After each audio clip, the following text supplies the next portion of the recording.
Hello students, welcome to study at home. आज की इस क्लास में हम DECE 1 की क्लास को आगे बढ़ाते हैं, जिसमें मैंने 11 चैप्टर करवा दिए हैं। आज मैं आपको DECE 1 का चैप्टर 12, जिसका कि नाम है शारीरिक और क्रियात्मक विकास, जैसे कि बढ़ती हुई गतिशीलता और नियंत्रण। उसका मतलब बच्चे का शारीरिक और क्रियात्मक विकास हो रहा है। ओके, तो आज इस चैप्टर में क्या क्या देखेंगे हम कि बच्चों का शारीरिक विकास कैसे होता है, स्थूल क्रियात्मक कौशल क्या होते हैं बच्चों के, सूक्ष्म क्रियात्मक कौशल क्या होते हैं, बच्चों की देखभाल इस टाइम हमें कैसी करनी होती है, उन्हें ना कैसा आहार दें, बच्चों का टीकाकरण करवाना है तो कौन कौन से टीके करवाएं। ये सारे के सारे टॉपिक हम आज के इस लेसन में कवर करेंगे। ओके, तो अब इसमें बताया गया है कि हमने जो पढ़ा था पहले कि 12 माह का शिशु होता है वो किसी सहारे को पकड़कर खड़ा हो जाता है और कुछ थोड़ा बहुत चलने भी लगता है और चीज़ों को हाथ बढ़ा के उठाने भी लग जाता है। तो इसका मतलब होता है कि वो कुछ नए कौशल सीख रहा है। अब हमें क्या देखना है कि बच्चे बढ़ गए हैं, ठीक है ना, 13 माह के बाद से, और लगभग 3 साल तक के बच्चों का कौशल हम देखेंगे आगे। अब ऐसे में बच्ची क्या करती है, दौड़ सकती है, एक के बाद एक दूसरा कदम जैसे बड़े लोग रखते हैं ना, ऐसे सोच समझ के दिमाग का यूज़ करके कि पहले ये स्टेप फिर वो स्टेप बच्ची रख सकती है। बच्ची अपने भाई की कॉपी को जैसे उसमें स्क्रबलिंग कर देगी, है ना, उसे अच्छा लगता है, वो देखती है उन्हें कि वो पढ़ाई कर रहे हैं तो अपने हिसाब से वो वैसे तो वो स्क्रबलिंग कर रही है बट अपने हिसाब से तो वो पढ़ रही है कि भाई पढ़ रहा है तो मैं भी पढ़ूंगी, है ना। पानी से खेलना, छपछपाना, पानी को एक बर्तन से दूसरे में उड़ेलना उसका प्रिय खेल बन गया है इस टाइम, ठीक है। इसका मतलब बच्ची का विकास हो रहा है, शारीरिक विकास हो रहा है, क्रियात्मक विकास हो रहा है। अब बच्ची जैसे पहले सहारा किसी चीज़ को पकड़ के चलती थी, अब दौड़ने लग जाती है। पहले छोटी छोटी वस्तुओं को थोड़ा सा हाथ करके उठाती थी, अब आराम से कहीं पे भी जाके चीज़ों को उठा लेती है। तो उसमें ना उनके विकास हुए हैं। अब इस चैप्टर में हम ना बच्चों के शारीरिक विकास, स्थूल सूक्ष्म क्रियात्मक कौशल और बच्चों का आहार टीकाकरण, इस बारे में हमने इसके बारे में जानेंगे। अब बच्चे का शारीरिक विकास क्या है। 13 से 36 माह की अवस्था में यद्यपि वृद्धि जीवन के प्रथम 3 वर्ष की तरह तीव्र नहीं होती, पर वह बाल्यावस्था के आगामी वर्षों के मुकाबले तीव्र होती है। यानी कि हमने पहले पढ़ा था कि बच्चे जन्म के जो 2-3 वर्ष होते हैं ना, उसमें जितना तेज गति से बच्चे का विकास होता है ना, उतना तेज तो नहीं होता इस टाइम। बच्चा जब 13 माह का मतलब 13 महीने का हो जाए, उससे 36 महीने तक इतनी तेज गति से नहीं होता, लेकिन जब आगे जाके बच्चे का डेवलप हो रहा है ना, उससे तो तेज ही होता है। 2 साल के होने तक जैसे बच्चों का जो हाइट होती है, उसके वयस्क होने पे जो कद होगा उसका आधा हो जाएगा, लगभग आधा हो जाता है। जो वजन उसके 19 साल की आयु में होना तो उसका 5th पार्ट इस टाइम तक, जैसे यानी कि 36 माह तक बच्चे का हो जाता है। यानी कि क्या है, जो बच्चा है उसका विकास शुरू हो चुका है आगे के लिए। ओके, ये एक चार्ट दिया गया है कि जो भारतीय बच्चे ना उनकी किस उम्र में क्या वो मतलब लंबाई होनी चाहिए और कितना उनका वजन होना चाहिए। जो हम जैसे वृद्धि चार्ट के ऊपर अंकित रहता है ना, तो हम उससे जानते हैं बच्चे का ना वृद्धि अन्वेक्षण हमने पढ़ा था उस टाइप से, ठीक है। तो बच्चे का 1 वर्ष में जो लड़के होते हैं उनका वजन 9.5 से मतलब 9 के मतलब केजी होना चाहिए, और जो लड़कियां होती हैं उनका लगभग 9 किलो होना चाहिए जब बच्चा 1 साल का हो जाए। बच्चा 2 साल का हो जाए तो जो बॉयज़ होते हैं उनका वजन 11.5 किलो और गर्ल्स का 11 किलो होना चाहिए। ऐसे ही जब बच्चा नेक्स्ट ईयर में जाएगा, यानी कि 3 साल का हो जाएगा, तो जो बच्चा है वो लड़का है तो उसका वजन ना 14 किलो तक मतलब होना चाहिए, आदर्श वजन है इसका। और लड़कियां उनका 13.5 केजी। अब ऐसे ही लंबाई है, जो लड़के हैं उनकी पहले वर्ष में 75 सेंटीमीटर और लड़कियों की 72 सेंटीमीटर। ऐसे ही दूसरे वर्ष में लड़कों की 85 सेंटीमीटर और लड़कियों की 83 सेंटीमीटर। जब बच्चे 3 वर्ष के हो जाएंगे तो बॉयज़ जो लड़के होते हैं उनकी हाइट 94 सेंटीमीटर और लड़कियों की 92 सेंटीमीटर होनी चाहिए। ये एक आदर्श चार्ट है बच्चों के वजन और लंबाई का, ठीक है।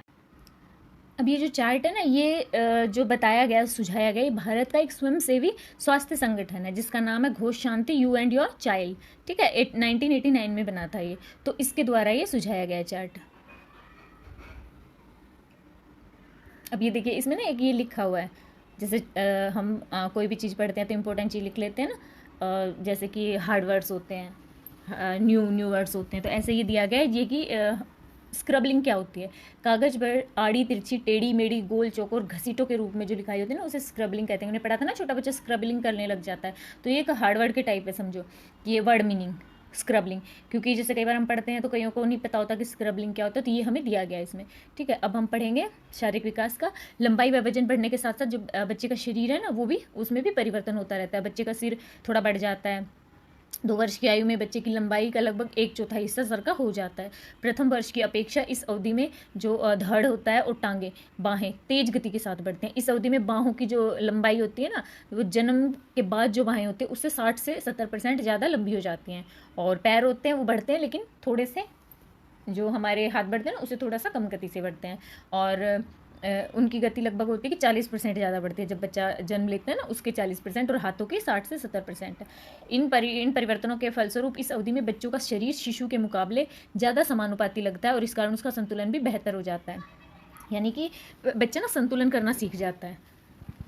मस्तिष्क का विकास तीव्रता के साथ होता है। जैसे कि हमने पहले पढ़ा था कि जो बच्चा होता है, जन्म के समय उसकी अधिकांश स्नायु कोशिकाएं होती हैं ना, वो मस्तिष्क के अंदर होती हैं, और धीरे धीरे के जब बच्चा 2-3 साल का होता है, वो बढ़ती हैं आकार में, और बच्चे का मस्तिष्क काम करना चालू कर देता है ज़्यादा तेज गति से। इस अवस्था तबाद की अवस्थाओं में इन कोशिकाओं का आकार बढ़ता रहता है। धीरे धीरे ये कोशिकाएं ना आपस में जुड़कर इकट्ठी हो जाती हैं और विशिष्ट कार्य करने लगती हैं।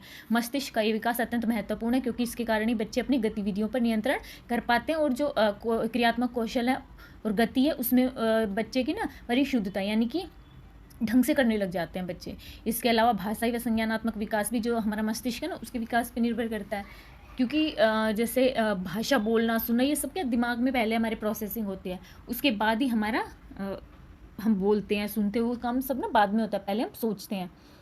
तो जो ये मस्तिष्क है, ये इसकी परिपक्वता शरीर के सारे विकासों के ऊपर प्रभाव डालती है। इस अवधि में जो मांसपेशियां होती हैं ना, वो लंबे और उनके तंतु होते हैं लंबे और मोटे होने लग जाते हैं, और मांसपेशियों के जो नियंत्रण होता है ना, उसमें बच्चे के सुधार आने लग जाते हैं। गर्भ में क्या है, बच्चे की जो अस्थियां होती हैं ना, कोमल होती हैं, धीरे धीरे उनमें ना वो स्ट्रॉन्ग हो जाती हैं बच्चे।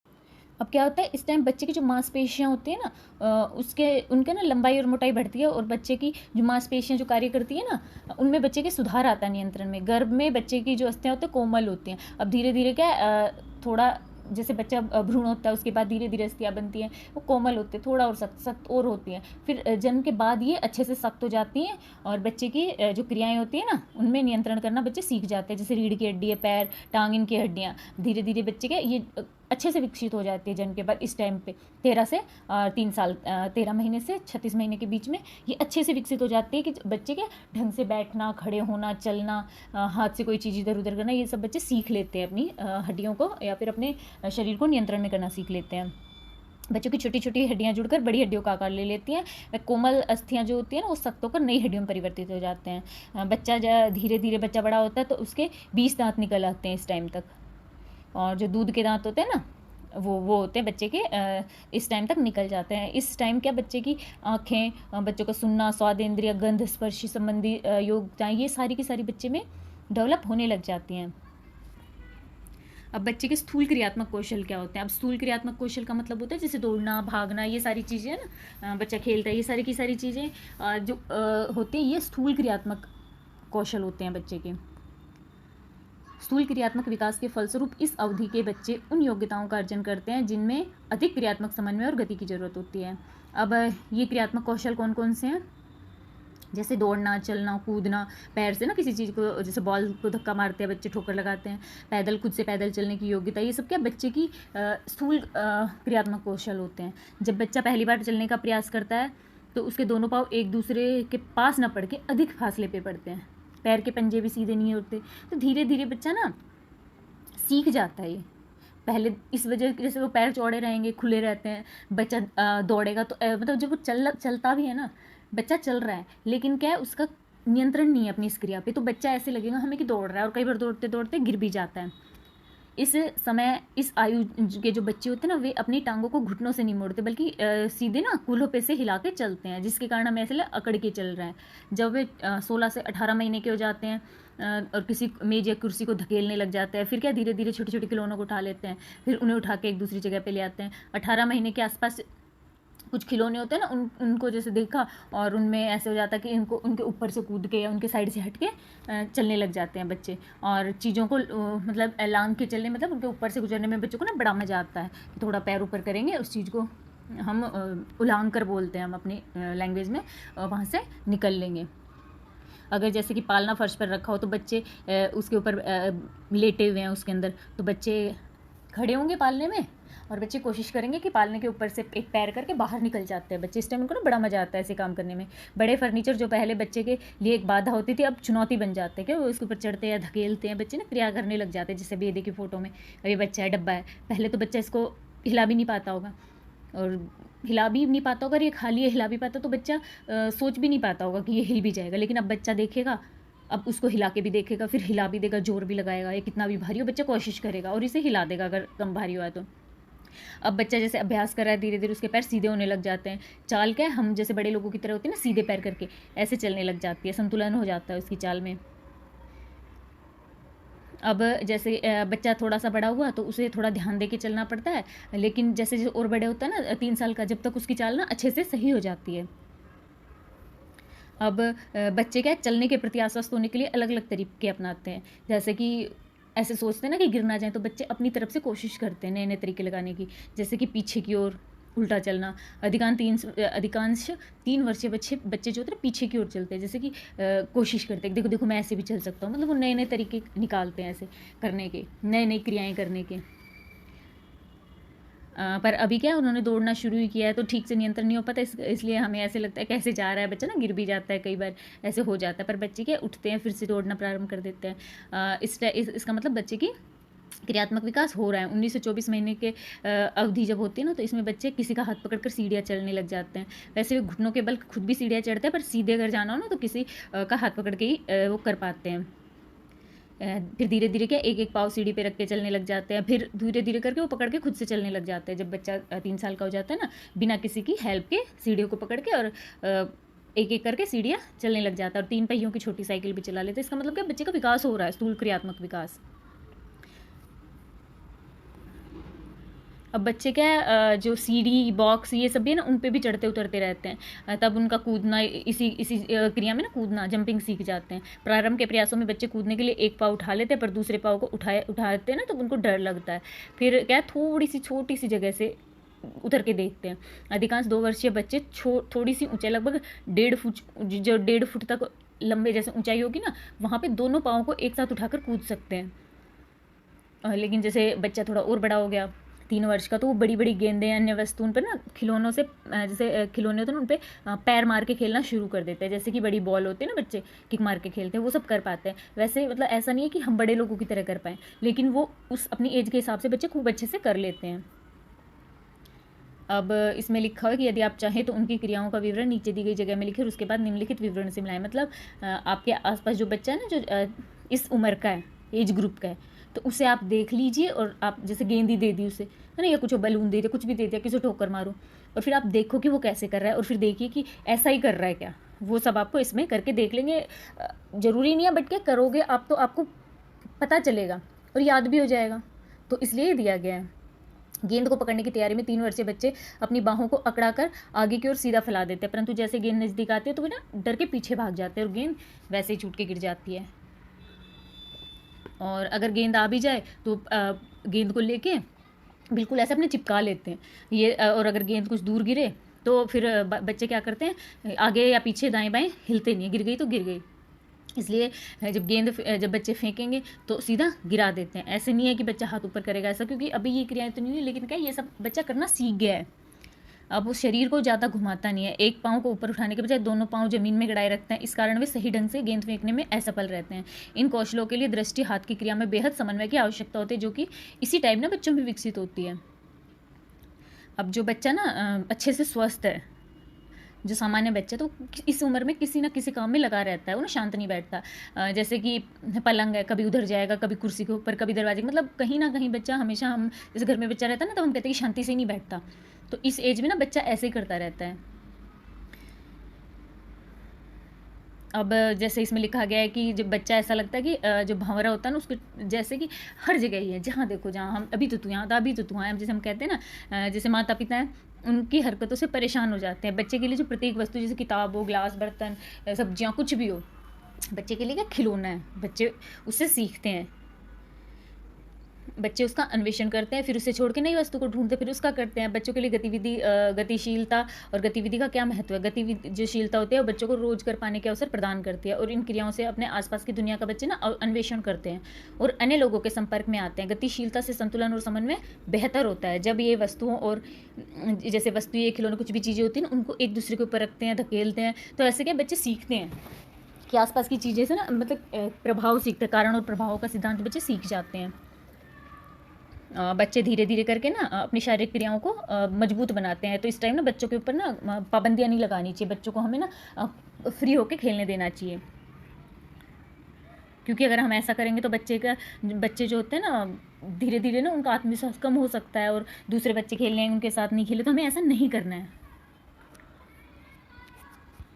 अभी ये था स्थूल क्रियात्मक विकास। अब हम पढ़ेंगे सूक्ष्म क्रियात्मक विकास। स्थूल क्रियात्मक विकास था, हमने पढ़ा था ना, चलना, भागना, दौड़ना। अब सूक्ष्म क्रियात्मक कौशल क्या है। अब ये इस टाइम में बच्चे ना अपने हाथों का प्रयोग अधिक कुशलता के साथ कर पाते हैं। वे अपनी छोटी छोटी वस्तुओं को बेहतर ढंग से उठा और पकड़ सकते हैं, जैसे कि इससे की वजह से वो ऐसा कार्य भी कर पाते हैं जो पहले कठिन थे। जैसे अब बच्चा छोटा था तो उसे कोई चीज़ पड़ी है बगल में, वो नहीं उठा पाता था, खिलौना उसे चाहिए हो तो बच्चा हाथ हिलाता था और टकरा के चीज़ से हाथ वापस आ जाता था, तो नहीं पकड़ पाता था, और इस टाइम बच्चा पकड़ने लग जाएगा। इवन बच्चे के सामने कोई जैसे छोटी सी कंकड़ भी पड़ा है ना, उंगलियों में ऐसा समन्वय बिठा लेता है बच्चा, उन उंगलियों से बच्चा पकड़ना सीख जाता है। तो ये सब सूक्ष्म क्रियात्मक कौशल है। अब ये क्या कौशल है। पहला, पकड़ना। 15 महीने के बच्चे वयस्कों की भांति अंगूठे और कनिष्ठ जो उंगली है ना, उसके प्रयोग से चीज़ों को पकड़ सकते हैं। वे उस उंगली और जो अंगूठे की पकड़ से, मतलब इस टाइम की योग्यता मजबूत हो जाती है। जैसे कि इससे क्या है, लिखना, स्विच ऑन ऑफ करना, खाना खाना, ये सब चीज़ों में बाद में ना बच्चे के काम आती है। ये पकड़ने की जो योग्यता है ना, सूक्ष्म क्रियात्मक कौशल, ये इस टाइम बच्चे बटन, कंकड़, बीज जैसी छोटी छोटी चीज़ें ना, उनको भी आराम से उठा लेते हैं।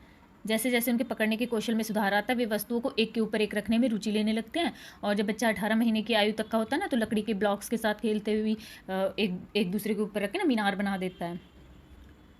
अब इसमें क्या, बच्चों को बहुत अच्छा लगता है, और बच्चे का सूक्ष्म क्रियात्मक विकास भी हो रहा है। 3 वर्ष के होने तक बच्चे क्या है, बुक्स के पन्ने पलटना सीख जाते हैं।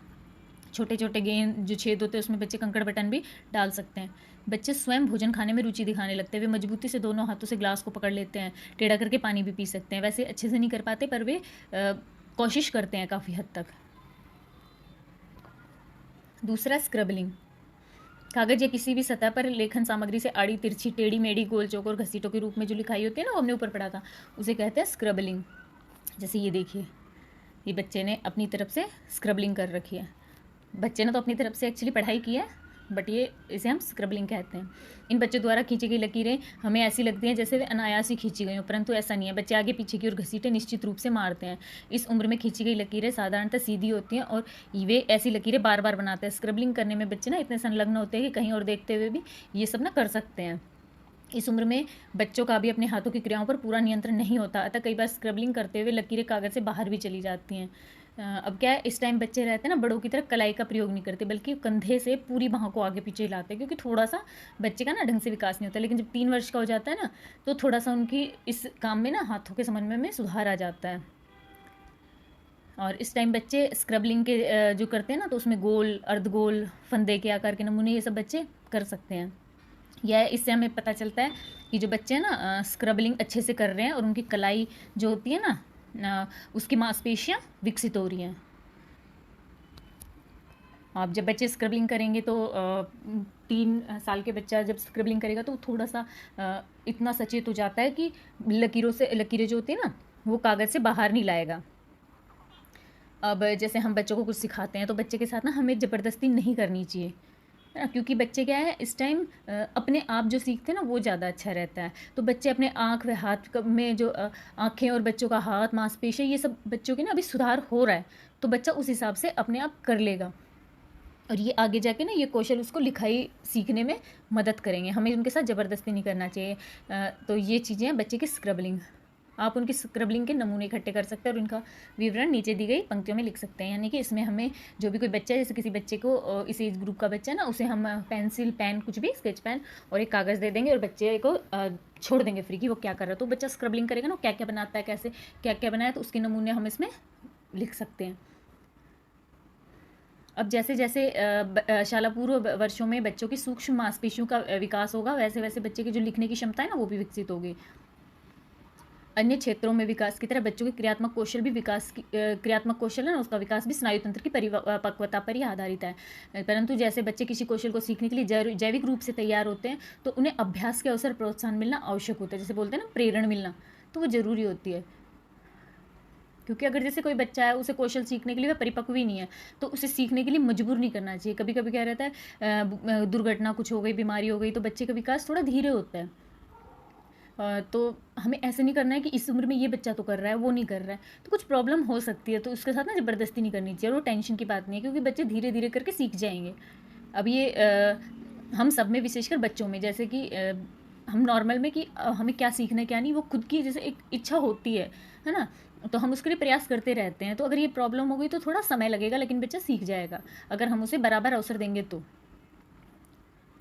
अब इसमें देखो बताया गया है कि इस आयु में अगर थोड़ा सा कौशल सीखने में थोड़ा विलंब हो जाए तो उसकी प्रतिपूर्ति की जा सकती है। मतलब थोड़ा विलंब, ज़्यादा नहीं, थोड़ा।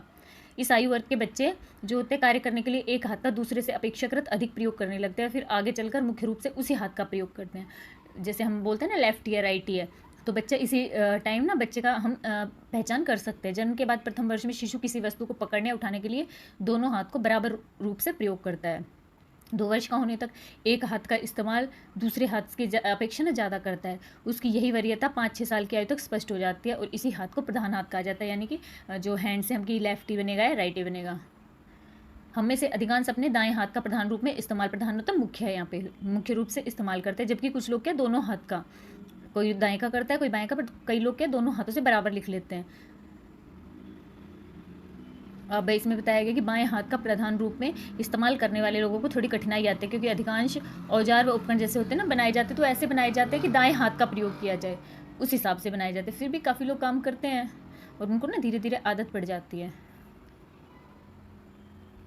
अब कई लोग ऐसे सोचते हैं कि बायां दायां ये हाथों का जो जो रहेगा ना यूज़ करेगा, तो उनकी जो बौद्धिक क्षमता है वो भी अलग अलग होगी। तो बट ऐसा ना कुछ नहीं है।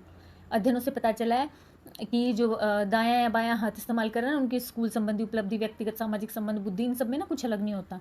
ये सब बच्चे की आदत हो जाती है उस हाथ की, उसी से बच्चा काम करने लग जाता है। अब यहाँ पे एक प्रश्न दिया गया है, 13 से 36 माह के बच्चों के शारीरिक विकास के उन चरणों का विवरण दीजिए जो क्रियात्मक कौशल के अर्जन में सहायक होते हैं। तो इसका आंसर है, बच्चे का जो शारीरिक क्रियात्मक विकास है ना इस टाइप से होता है कि बच्चे का जो शारीरिक क्रियाएं होती हैं और शरीर होता है, तो उनकी क्रियाएं ना ज़्यादा सामंजस्यपूर्ण शरीर बन जाता है, और वो अच्छे से संतुलन करना सीख जाते हैं, और उससे क्या बेहतर रूप से संतुलन करके अच्छे से चलना, दौड़ना, कूदना, ये सब बच्चे कर सकते हैं। फिर उसके बाद बच्चे के मस्तिष्क जो होता है ना, दिमाग, वो परिपक्व होता है। फिर उसके बाद बच्चे की मांसपेशियाँ ना वो बढ़ने लग जाती हैं, उनका वजन बढ़ता है, वो सख्त हो जाती है मांसपेशियाँ। उसके बाद जो बच्चे की कोमल अस्थियाँ होती हैं ना, तो वो सख्त हो जाती हैं, और वो अस्थियाँ काफ़ी मात्रा में तेज गति के साथ बढ़ती हैं इस टाइम। तो ये बच्चे का शारीरिक विकास होता है। अब इस टाइम में भी बच्चों की देखभाल कैसे करनी चाहिए। बुद्धि और वृद्धि और विकास के साथ साथ बच्चों के लिए अपेक्षित भोजन की मात्रा और प्रकार तथा बच्चों के खाने की दैनिक अनुसूची में परिवर्तन आ जाता है, क्योंकि जैसे जैसे बच्चे की वृद्धि और विकास होगा तो शरीर को ना ज़्यादा चीज़ों की ज़रूरत होती है आहार के, स्वस्थ रहने के लिए। अच्छा, अब आहार, पहला है आहार। आहार क्या हो, कैसा हो बच्चों के लिए। अब इस टाइम क्या है, बच्चों की जो खाना होता है ना वो बच्चों की सामाजिक क्रिया बन जाती है। जैसे कि वो घर में सबके साथ बैठ के मिल बांट के ये सब ना खाना खाना सीखते हैं, अपनी फेवरेट चीज़ें बता सकते हैं। थके होने पर, भूख लगने पर, या विश्राम, कभी कभी अपनी विश्राम भोजन संबंधी आवश्यकताओं को अभिव्यक्त भी नहीं कर पाते। ऐसे में रोने लगते हैं, चिड़चिड़े होते हैं। जब बच्चे खेलने में जैसे लगे रहते हैं ना, तो कई बार हमें ऐसे लगता है ना, हम बोलते हैं ना कि बच्चा क्या है, खेल खेल में पूरा खाना भी भूल जाते हो बच्चों आप। तो वो सब इस टाइम बच्चे के साथ होता है। ऐसे में बच्चे क्या रोने लग जाता है, चिड़चिड़े हो जाते हैं, और खाने की ओर ध्यान नहीं देते, और उन्हें भूख का पता भी नहीं चलता। इसलिए पालनकर्ता को बच्चों की आवश्यकताओं के लिए ना अधिक सचेत होना पड़ता है। यानी कि ये चीज़ हमें ध्यान रखनी कि बच्चे को कब कितना क्या खिलाना, बच्चे को आराम कब मिले। वैसे कई घरों में बच्चों के लिए पर्याप्त मात्रा में भोजन उपलब्ध होता है, फिर भी बच्चों को उनकी आवश्यकता के अनुरूप पर्याप्त भोजन नहीं मिल पाता है। भोजन का अभाव आमतौर पर गरीबी, सबसे ज़्यादा क्या गरीबी से संबंधित होता है। कभी कभी माँ की लापरवाही भी इसका कारण हो सकती है। ऐसी स्थिति में जो शिशु गृह केंद्रों की भूमिका महत्वपूर्ण हो जाती है। जो केंद्र जाने वाले जो शिशु होते हैं उनको पूरक आहार मिलता है वहाँ पे, तो ये ना बच्चे के लिए ना हेल्दी भी होता है और ये अच्छा भी होता है। कई बार भोजन करते समय बच्चे अपनी मनमानी करने की जिद करते हैं। कभी कभी माँ क्या करते हैं, बच्चों पे प्रेशर डालते हैं कि खाओ खाओ। परंतु यदि बालिका एक विशेष खाद्य पदार्थ नहीं खाती हो तो बेहतर है उस खाद्य पदार्थ को खाने के लिए उसे ना जबरदस्ती नहीं करें, तो उसे किसी और चीज़ में दे सकते हैं।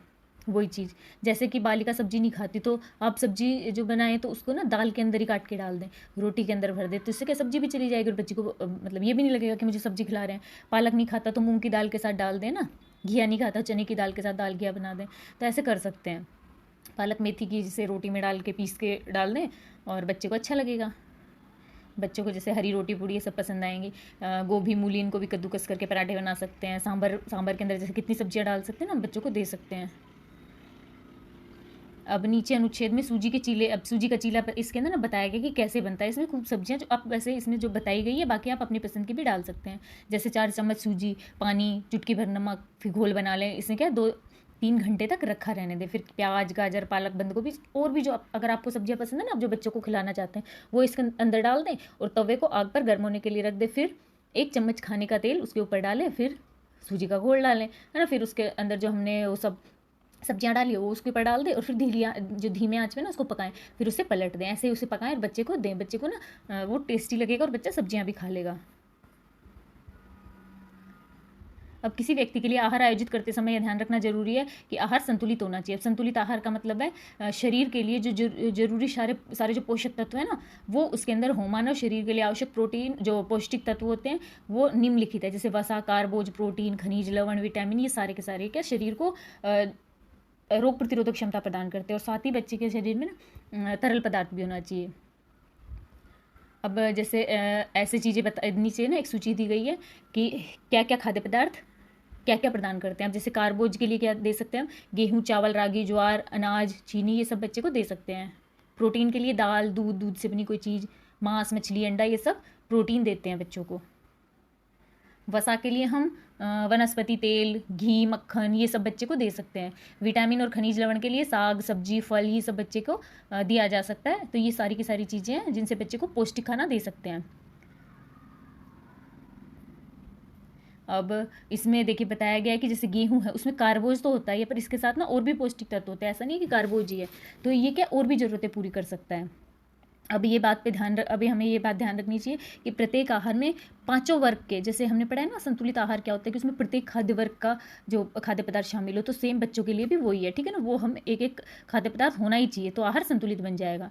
प्रत्येक आहार अगर संतुलित होगा तो मुख्य बच्चों को 3 टाइप, हम भी और बच्चों को भी 3 टाइम खिलाते हैं ना, सुबह फिर लंच करते हैं, पहले हम ब्रेकफास्ट, फिर लंच, फिर डिनर, तो वो मुख्य है। तो बच्चों के लिए ना बहुत हेल्दी खाना बनाए बच्चों के लिए और वो भी संतुलित हो जाएगा। अब यह मुमकिन है कि आपको ऐसा लगे कि प्रत्येक वर्ग में एक एक खाद्य पदार्थ लेना तो बहुत महंगा पड़ेगा और ऐसा भोजन भी मुश्किल होता है, क्योंकि हर किसी के लिए ना संभव नहीं होता।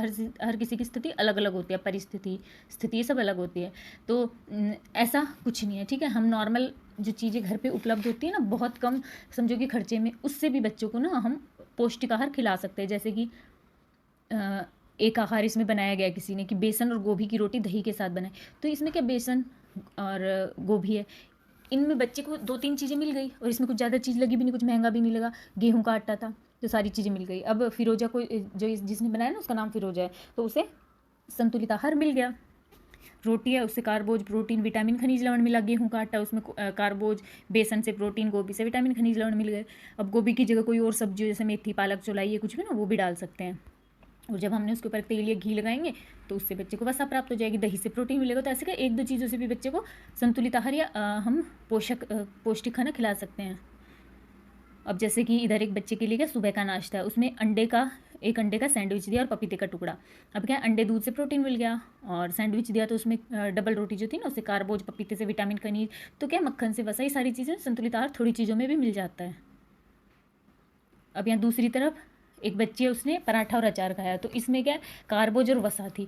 इसी आहार से उसे कुछ मात्रा में पोषक तत्व भी मिल गए होंगे, परंतु क्या विटामिन, खनिज, प्रोटीन ये सब इनमें कुछ नहीं मिला बच्ची को। तो ये आहार अच्छा है लेकिन पौष्टिक आहार नहीं कह सकते हम इसको। यह सुनिश्चित करना महत्वपूर्ण है कि प्रत्येक आहार जो बच्चे खाएं वह संतुलित हो। बच्चे को कितनी मात्रा में भोजन देना चाहिए इसका सबसे अच्छा सूचक है उसकी भूख। जब बच्चे खेलने में व्यस्त हो तो खाना भूल जाते हैं, कुछ बच्चों को भूख कम लगती है, तो तब क्या करें, बच्चे को संतुलित आहार उस टाइम नहीं मिलेगा। तो हम ये चीज़ हमें ध्यान रखनी है, बच्चे को प्रमुख रूप से 3 टाइम तो देना ही चाहिए खाना, और बीच बीच में अगर थोड़ा बहुत कुछ दे सकते हैं तो बच्चों को देना चाहिए। जैसे कि बीच में बच्चा कुछ खेल रहा हो तो उसे कुछ थोड़ा बहुत कुछ खिला दें। शाम को चाय के टाइम पे हम उन्हें दूध या सैंडविच बिस्कुट कुछ भी दे सकते हैं, फ्रूट काट के दे सकते हैं। जैसे लड्डू भी बना सकते हैं, बीच में ना दे दें। जैसे गेहूं के तेल, जो गेहूं का आटा होता है ना, उसे तेल या उसमें घी में डाल के भून लें। बेसन, मूंगफली, ये सबको मिक्स कर लें और गुड़, इसके अंदर गुड़ डाल के उसका लड्डू बना लें। जब भी बच्चे को बीच में देना हो तो थोड़ा थोड़ा करके बच्चों को दे दें। इस उम्र में ना कि बच्चों को ऊर्जा और प्रोटीन की ज़्यादा ज़रूरत पड़ती है, क्योंकि बच्चे की ना तेज़ गति से वृद्धि हो रही है, तो शरीर में इन चीज़ों की खपत बढ़ जाती है। तो इसलिए बच्चों को ना ढंग से संतुलित आहार देना ज़रूरी होता है। नेक्स्ट हमारा टीकाकरण। अब इस टाइम बच्चों के टीकाकरण का भी हमें बहुत ध्यान रखना होता है। बच्चों को जब 14 से 24 महीने की आयु में बच्चों को DPTP और पोलियो की बूस्टर खुराक जरूर दिलानी चाहिए। अब ये याद रखना है कि जब बच्चे को ना दूसरी जो खुराक दें तो पहली खुराक के 1 साल के बाद देनी चाहिए। अब इसके हमें आंसर बताने हैं। जो कॉलम 1 है उसको कॉलम 2 से मिलाना है। कार्बोज, कार्बोज किस किस चीज़ से मिलता है? रोटी, चावल, ज्वार, बाजरा। तो हम पहले में कार्बोज को गैस से मिला देंगे। अब हमें दूसरा देखना है प्रोटीन। प्रोटीन किस किस से मिलता है? प्रोटीन दूध, दही, दाल, मछली, अंडा। तो इसको 2 को हम कैसे मिला देंगे। नेक्स्ट हमारा है विटामिन और खनिज लवण किससे मिलते हैं? वो हमें फ्रूट्स वगैरह से मिलते हैं, सब्जियों जैसे आम, सेब, पालक, बंद गोभी। ओके। अब नेक्स्ट है वसा। तो वो मक्खन, तेल, घी, इन चीज़ों से मिलते हैं, ये ख से मिला देंगे। अब नीचे 2 आहारों का विवरण है।